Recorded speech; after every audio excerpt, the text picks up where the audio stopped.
Welcome back to the graveyard, everybody. My name is Mads, and hopefully this isn't my first video that you've ever seen because I'm going to be doing this in my pajamas. I am wearing what I slept in last night.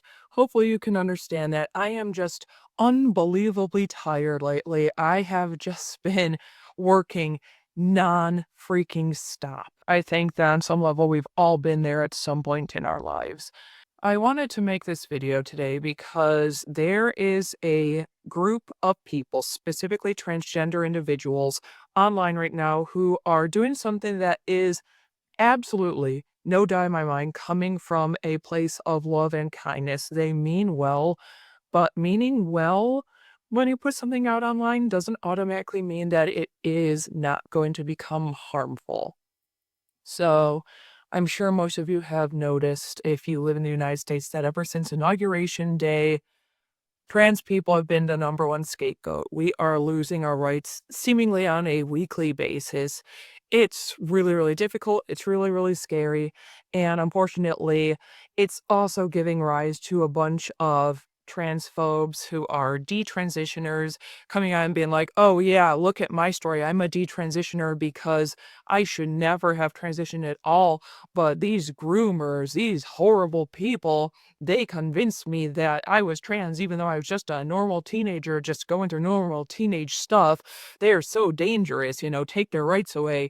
They're just using it for nasty reasons. Now, detransitioners do exist for a multitude of reasons. Sometimes it can just be that they were going through regular old body dysmorphia and they mistook it for body dysphoria. They can go hand in hand sometimes. I have body dysmorphia as a result of my body dysphoria, like you can have both at the same time, and it's very easy to mistake one for the other.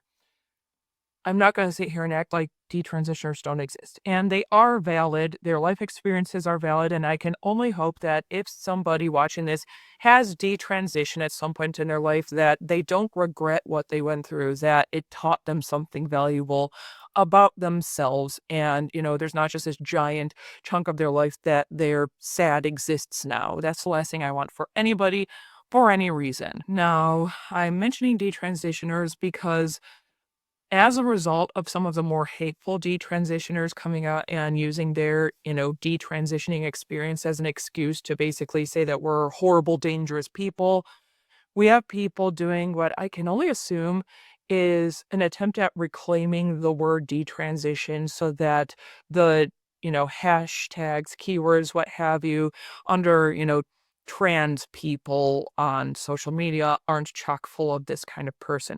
And I understand that to a certain extent.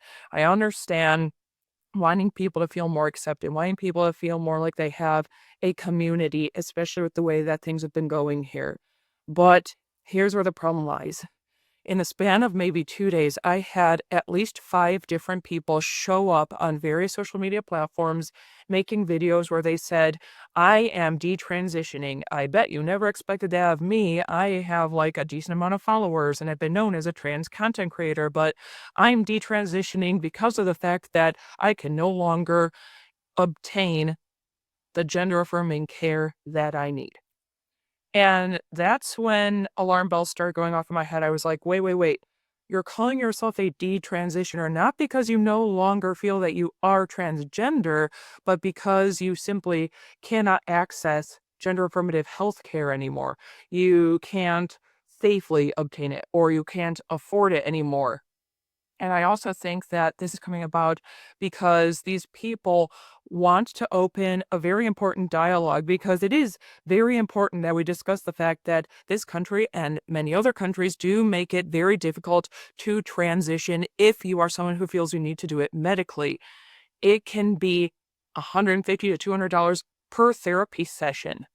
It can cost up to $400 to get HRT prescriptions. It can be between like $10,000 and $20,000 if there are absolutely no complications to get a single gender affirming surgery. It is expensive. It's very inaccessible. Many healthcare plans outright refuse to cover any of it at all because they do not view it as being medically necessary, despite the fact that many trans people will have very serious suicidal ideation if they do not obtain that gender affirming health care. It is hard, and it is important that we open a dialogue around that subject because it isn't spoken about enough outside of the trans community. I don't think going about it this way is helpful, though, because unfortunately, when you, as a content creator with a decent amount of influence and a decent following, say, yeah, you've always known me as a transgender content creator, but I am considering myself as a detransitioner because I can no longer access my gender affirming care.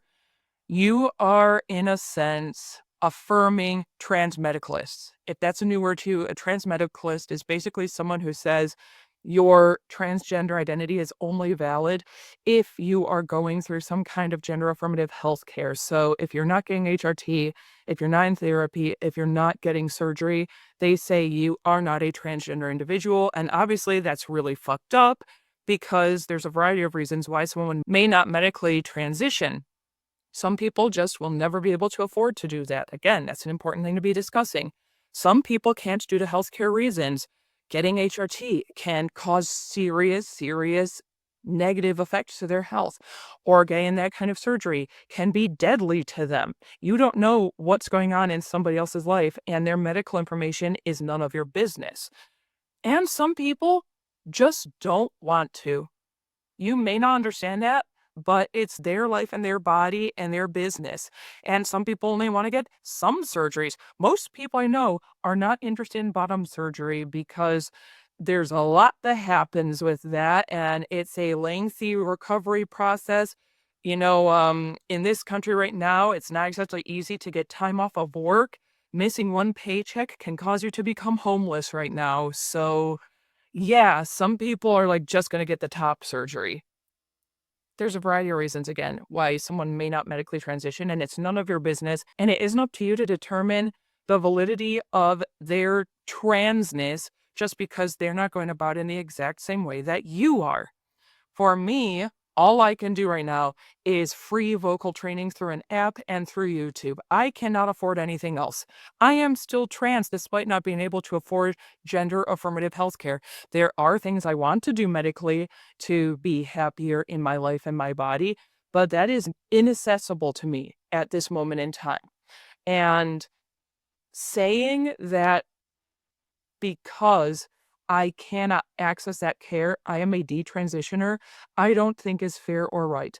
And even if they say, oh no, I only mean in my own personal experience, I don't think that at all about anyone else, it's still just as harmful, in my opinion, because let's say you are like a 14-year-old who just realized that you're transgender. So you open TikTok or YouTube or Reels, and you're looking for people who are also trans to kind of figure out how to navigate this new part of yourself. And you see people saying that if your parents won't allow you to get gender affirmative care right now, you're not trans because they're considering themselves as being detransitioners. What does that do to that person's mental state? What does that do to that poor kid who's now like, does that mean that because my parents won't be okay with it, I'm not trans? You see where this can become a problem?